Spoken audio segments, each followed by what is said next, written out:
22절, 23절 두 절 말씀입니다.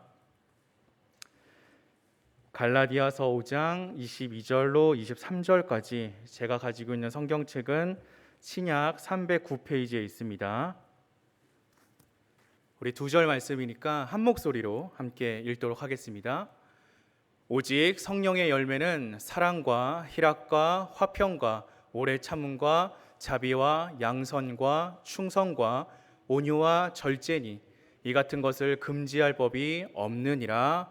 아멘. 얼마 전, 며칠 전에 저는 세 번째 결혼 기념일을 맞이했습니다. 어느새 결혼한 지 3년이 지났는데요. 처음하고 참 많은 부분이 달라진 것 같습니다. 가정 구성원도 2배가 되었고요. 그리고 삶의 양식도 참 많이 변화한 것 같습니다. 그런데 그 가운데에서도 단연 변화한 게 있다면 성경을 바라보는 시야가 좀 많이 변화한 것 같습니다. 이전까지는 경험하지 못했던 경험들을 겪으면서 성경의 묵상의 방향 그리고 시각들이 조금씩 변화함을 경험하고 있습니다. 그 중에서도 가장 인상적인 것은 이 성경에 등장하는 열매에 관한 묵상입니다. 제가 결혼을 하기 전까지는 성경에 열매라는 단어가 등장을 하면요, 오늘 말씀과 같이 이런 성령의 열매, 이런 말씀을 마주하면 이 성령의 열매를 맺는 것이 중요하구나, 그래서 이 열매를 꼭 맺어야겠다, 이 열매를 갖고 싶다, 그러기 위해 노력해야겠다, 이런 식으로 묵상을 좀 이어갔던 것 같습니다. 그런데 결혼 생활을 하면서는 이 성령의 열매를 맺기까지 얼마나 많은 수고와 노력과 눈물이 있어야 하는가를 묵상하게 되었습니다. 결혼을 하고 나서 굉장히 크게 깨달은 점 하나가 있는데요. 그게 뭐냐면 저희 부부가 굉장히 식물을 기르는데 소질이 없다라는 사실입니다. 결혼 초반부터 집에 꼭 초록색 식물이 있었으면 좋겠다라고 이야기를 해서요, 그때부터 작은 화분을 하나씩 사가지고 왔는데요, 며칠이 되지 않아서 다 죽어나가게 됐습니다. 이런 상황들을 경험하면서 저는 어떤 결단을 했냐면, 무언가를 키우는 건 주님이 주신 아들로 족하다라고 결단하고 다짐했습니다. 이런 경험들이 저에게 열매 맺는 것이 얼마나 힘든가에 대한 묵상을 할 수 있도록 도와주었습니다. 그런데 하나님의 일도 마찬가지인 것 같습니다. 성경이 말하고 있는 성화의 과정, 그리고 오늘 우리가 함께 읽은 이러한 성령의 열매를 향한 처절한 자기와의 싸움이 없다면 우리는 결단코 영광스러운 하나님의 은혜의 자리에 나아갈 수 없다라는 것입니다. 그렇기에 우리는 끊임없이 성령님을 의지하고 노력하면서 살아가야 합니다. 힘들고 어려운 상황들이 우리 주변에 가득할 수도 있지만 씨가 땅에 심기어지듯이 우리를 심어야 하고, 힘들게 작물을 가꾸고 관리하듯이 우리 스스로를 관리하고 돌아보아야 아름다운 꽃도 또 아름다운 열매도 맺을 수 있게 될 것입니다. 그래서 시편 126편 5절은 우리에게 이렇게 이야기하고 있습니다. 눈물을 흘리며 씨를 뿌리는 자는 기쁨으로 거두리로다. 아멘. 오늘 말씀을 함께 나누시며 기쁨으로 수확하고 주님의 열매를 맺을 수 있는 저와 여러분들이 되시기를 기도합니다. 우리가 평생 붙잡고 가야 하는 성령님, 이 성령님께서 우리의 삶에 사역을 하시면서 이 2가지의 결과를 가져다 준다라고 이야기합니다. 하나는 성령의 은사이고요, 또 한 가지는 성령의 열매입니다. 그런데 재미있는 것은 이 성령의 열매라는 표현이 바로 농사의 개념 그리고 농사의 이미지를 품고 있다라는 사실입니다. 앞서 식물을 기르는 일이 얼마나 힘든가에 대해서 이야기했듯이 농사를 짓고 열매를 맺는 일은 너무나도 수고스럽고 고단한 일입니다. 씨를 뿌리고 최소한 6개월 정도는 지켜보아야 하고요, 또 열매가 늦게 열리는 경우에 따라서는 3년 이상 기다리고 또 거름을 주고 노력을 쏟아야 수확을 할 수 있습니다. 기다려야 한다는 거죠. 그렇기에 이 농사의 이미지를 가지고 있는 성령의 열매라는 표현은 아주 중요한 의미를 가지고 있음을 기억해야 합니다. 반면에 성령님의 또 다른 사역의 결과인 은사, 이 은사는 어떠합니까? 때로는 성령의 은사를 오랜 시간 기다려야 얻을 수 있기도 하지만 상황과 때에 따라서는 한순간에 일어나는 경우가 있습니다. 성경에 기록된 것처럼 오순절 성령을 받아서 많은 사람들이 은사를 받고 방언이 터져 나오듯이, 또 이때의 표현을 하듯이 급하고 강한 바람과 같은 성령님의 역사가 우리의 삶에 임하기도 합니다.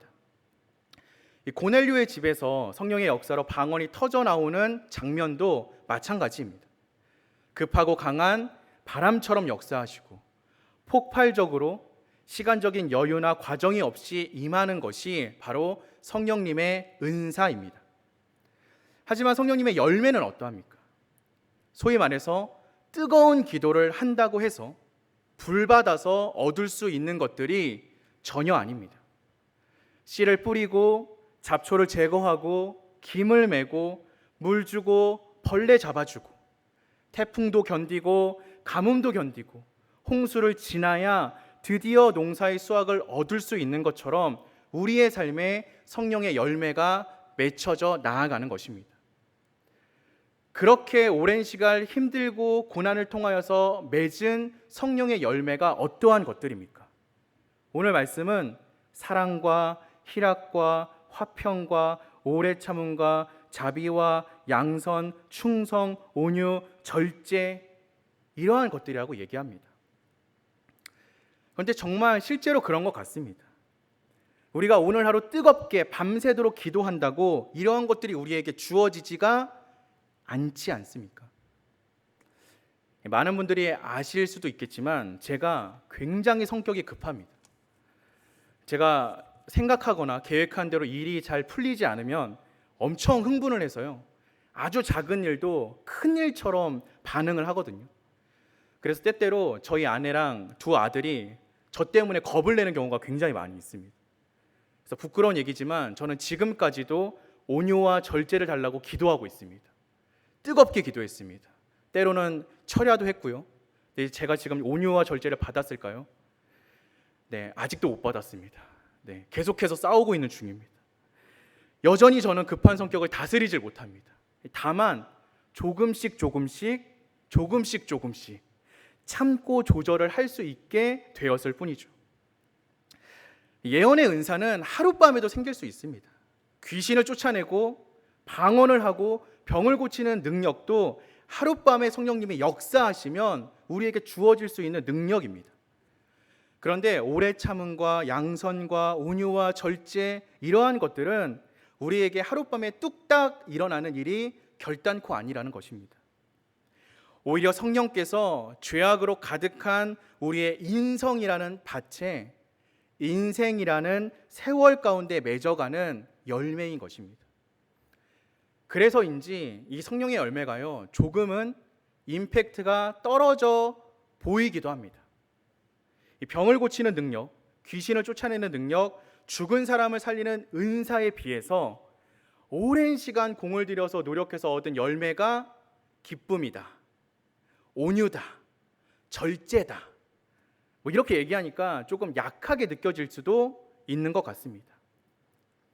그럼 이런 것들을 우리가 손에 쥐고 또 보여준다라고 해서 그러면은 하나님의 능력이 이 땅에 막 드러나느냐? 사실 또 그렇지도 않습니다. 우리에게 온유가 있고 절제가 있고 희락이 있고 화평이 있다면 이게 하나님의 능력인지 아니면 원래 사람이 착한 건지 구별이 잘 안 가기도 합니다. 성령님께서 그렇게 애쓰고 고생하셨는데 하나님이 드러나기보다는 때로는 사람이 드러나고 사람에게 티가 나는 경우가 많이 있다는 것입니다. 실제로 세상은 사람을 향하여서 칭찬하지 않습니까? 저 사람 참 신실하다, 아 사람 참 진솔되고 착하다, 온유하다 라고 사람에게 칭찬하지 않습니까? 그래서인지 어떤 목사님께서는 이러한 성령의 열매를 두고 이렇게 표현하셨습니다. 하나님께서 하나님 본인보다 우리를 더 드러내시기 위하여 수줍은 모습으로 본인을 감추시고 역사하시고 계신다. 그래서 성령의 열매는 하나님이 하시는 사람 농사다. 이 죄가 많은 사람이라는 이 나무에 하나님께서 농사를 통하여서 하나님의 열매를 맺어 가신다라는 겁니다. 죄덩어리인 우리의 가지에 하나님의 열매가 열려서 그것이 보이는 것입니다.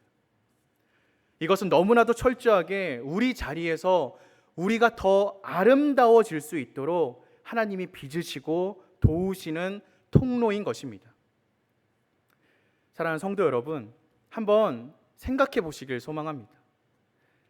정말 우리가 읽은 이 성령의 9가지 열매들이 하나님과의 관계에서 우리가 보일 수 있는 모습들입니까? 우리가 하나님을 향하여서 오래 참을 수 있습니까? 우리가 하나님을 향해 자비를 베풀 수 있습니까?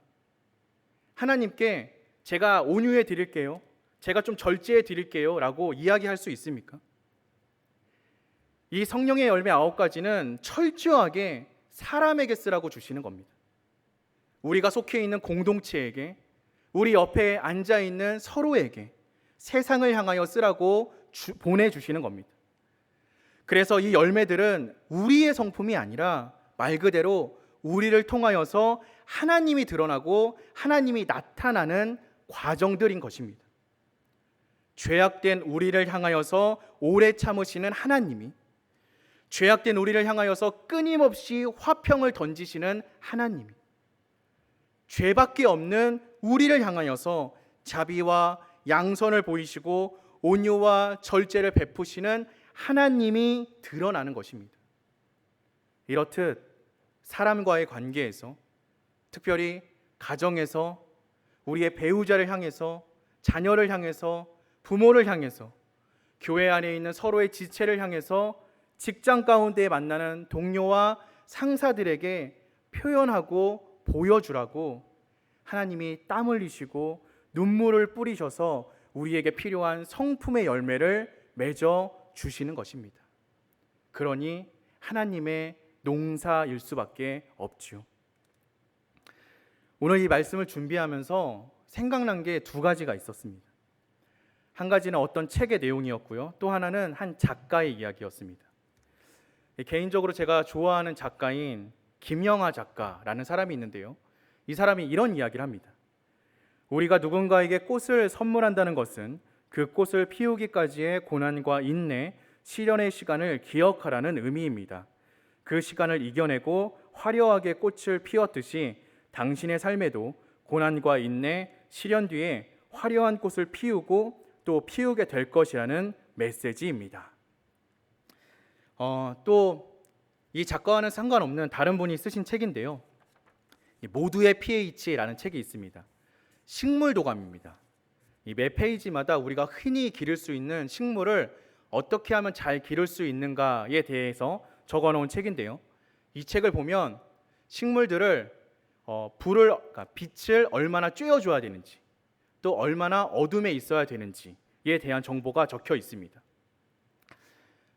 우리가 흔히 무언가를 기른다라고 생각할 땐 먼저 떠오르는 것은 풍부한 일조량, 그리고 좋은 햇볕이라고 생각합니다. 그렇다면 궁금증이 들었습니다. 식물들에게 어두움과 밤은 불필요한 것일까? 이건 소용없는 시간들일까? 빛과 햇볕이 소중하다면, 그게 중요하다면 24시간 LED 라이트를 켜서 식물들에게 비춰주면 나무와 식물이 더 잘 자라고 많은 열매를 맺게 될까? 사실은 그렇지 않는다라는 것입니다.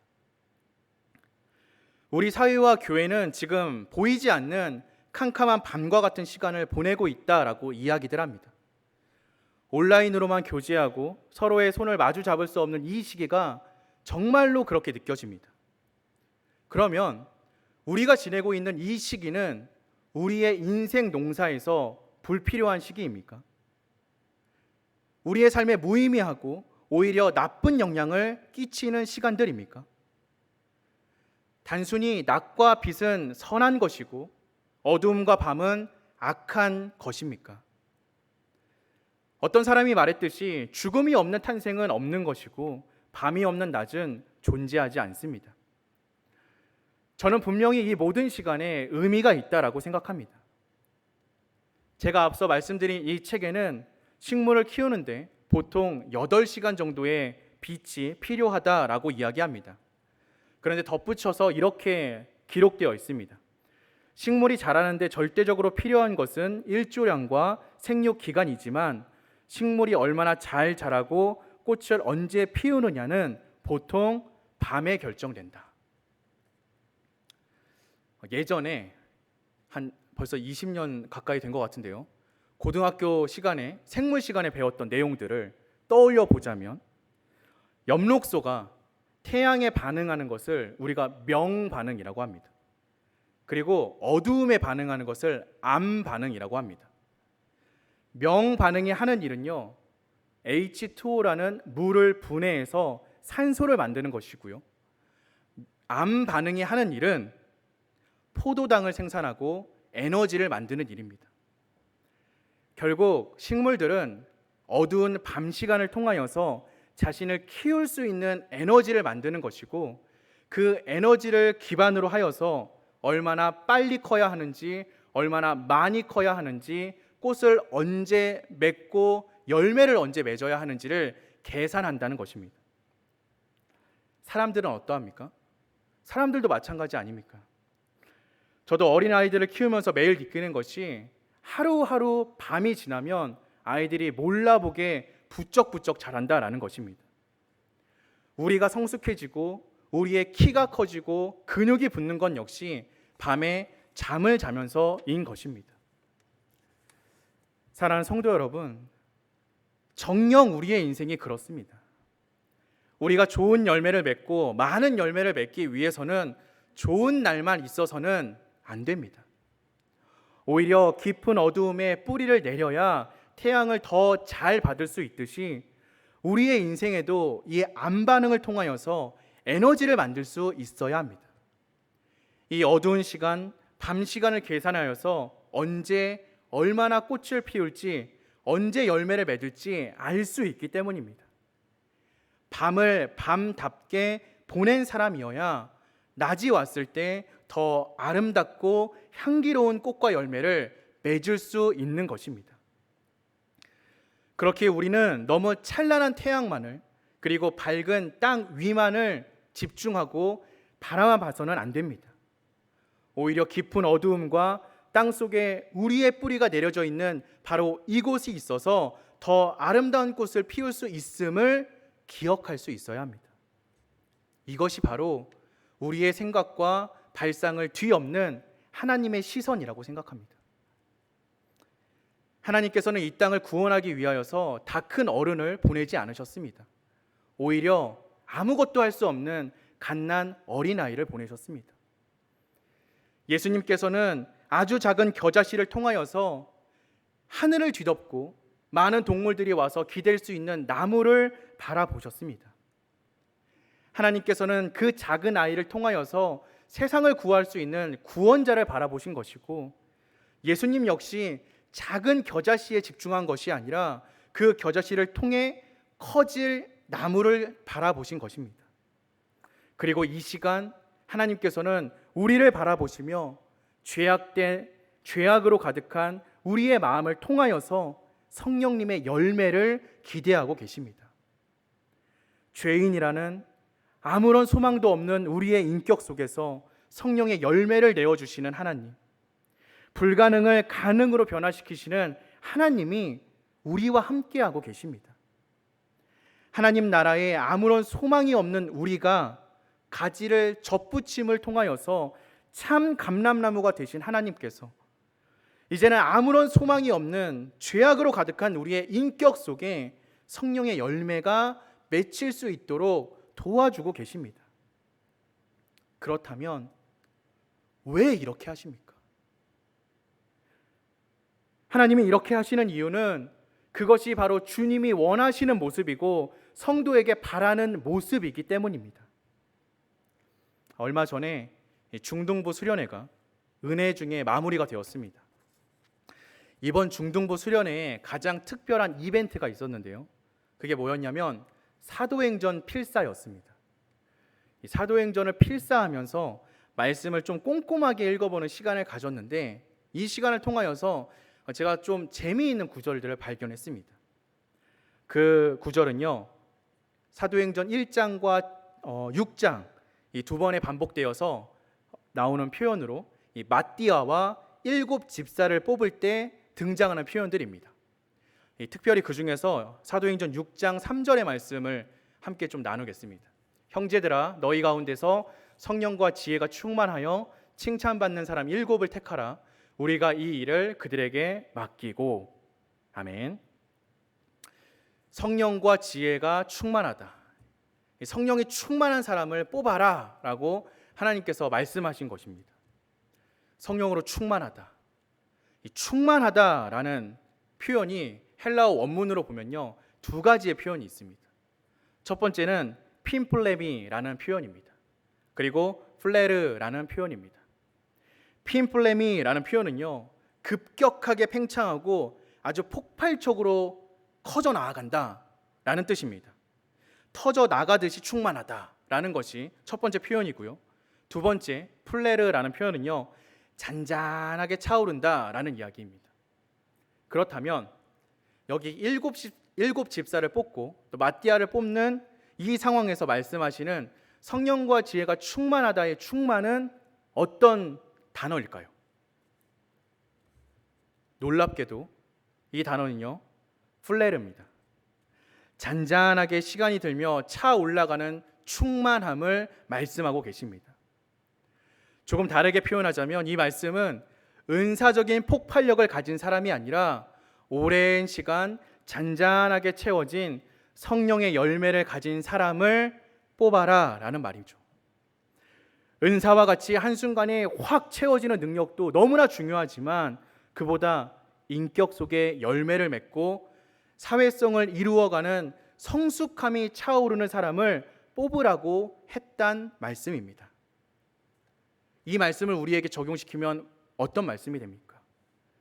교회 공동체 안에서 많아져야 되는 사람은요, 그리고 교회 공동체 안에서 정말로 칭찬받는 사람은요, 방언을 잘하는 사람, 예언을 잘하는 사람, 귀신을 많이 쫓아내는 사람, 이런 사람들도 중요하지만 이런 사람보다는 지혜가 충만하고 성령의 열매, 이 9가지 성품이 가득하게 차오른 사람이라는 말씀입니다. 그 사람의 인격을 통하여서 성령님이 오랜 시간 농사를 들여서 노력하시고 땀을 흘리신 그 열매가 있는 사람이 공동체 안에서 사람들 사이에서도 칭찬받는 사람이 될 수 있다는 것입니다. 오늘 이 말씀을 함께하는 우리에게 이러한 하나님의 농사가 함께하기를 축원드립니다. 그래서 하나님의 열매, 이 성령의 열매가 주렁주렁 달리는 우리의 삶이 되기를 소망합니다. 그래서 하나님과 사람들에게 모두 칭찬받는 우리 정륜교회가 되기를 기도합니다. 말씀을 마무리하겠습니다. 우리가 보통 씨앗을 묻는다라고 말하지 않고 심는다라고 이야기합니다. 왜 이렇게 이야기하냐면요, 씨앗은 솟아오르고 하늘로 뻗을 소망이 있기 때문입니다. 이 세상은 끊임없이 우리를 묻으려고 노력합니다. 하지만 우리는 두려워하지 않을 수 있습니다. 왜냐하면 하나님께서 우리를 심으시고 회복하시기 때문입니다. 이 믿음으로 우리의 삶에 성령의 열매가 풍성해지기를 기도합니다. 가족 간의 관계에서, 직장 안에서, 교회 안에서 이러한 열매를 맺는 우리가 되기를 기도합니다. 하나님은 지금 이 순간에도 우리를 통하여서 농사를 짓고 계십니다. 죄악이 가득한 우리의 심령 가운데 눈물로 씨를 뿌리시고 성령의 열매를 맺게 하십니다. 이제 우리가 그 씨앗이 될 차례입니다. 사도행전에 많이 사용되는 단어 가운데 흩어진 성도라는 표현이 있습니다. 이 표현의 헬라어 원어적인 표현은 뿌려진 성도입니다. 사랑하는 성도 여러분, 성령의 열매를 맺은 우리는 이제 다시금 뿌려진 성도가 되어야 합니다. 그래서 각자의 자리에서 또 다른 성령의 열매가 맺힐 수 있도록, 하나님의 나라가 자랄 수 있도록, 세상을 뒤엎고 모든 동물들이 와서 기댈 수 있는 나무가 될 수 있도록 우리가 심겨져야 합니다.